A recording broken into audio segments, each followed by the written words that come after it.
still played today without Cam Chancellor and without Miller and Bobby Wagner and Malcolm Smith and also James Carpenter on the offensive line. Then Brandon Mebane goes down. Luke Wilson doesn't play the rest of the game. In fact, Garrett Gilliam had to come in and play a little tight end. Yeah. But this team is showing what it's capable of when it's fully healthy. I mean, they lapped the New York Giants in the second half of this game. Well, and they only had one tight end. That was Cooper Helfet.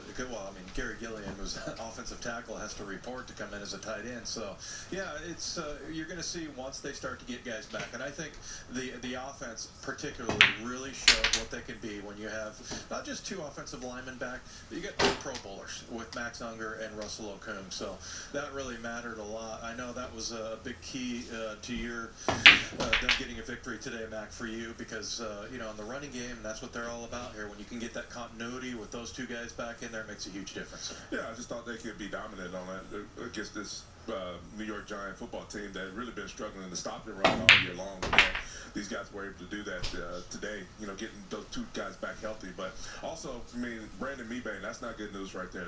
We joke about it, but look, he's a guy that really makes that defense go. You heard Earl Thomas talk about he's just sort of the captain of the defensive line. He gets those guys going.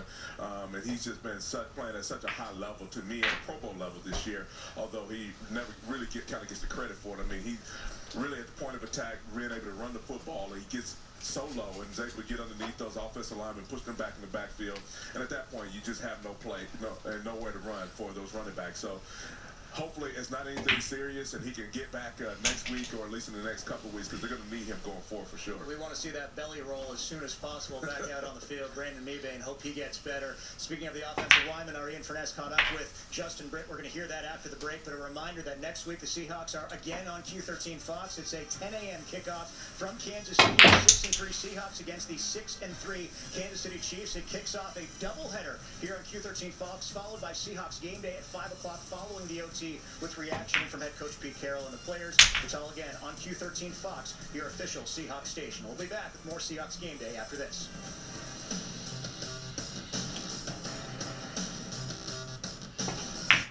Q13 Fox News this morning, Seattle's morning news team. To make the boulevards, the avenues, the concrete, chaos, and congestion we call civilization easier to navigate, we made the all-new Jeep Cherokee with blind spot monitoring, forward collision, and lane departure warning. Okay, cut. Because even a restless mind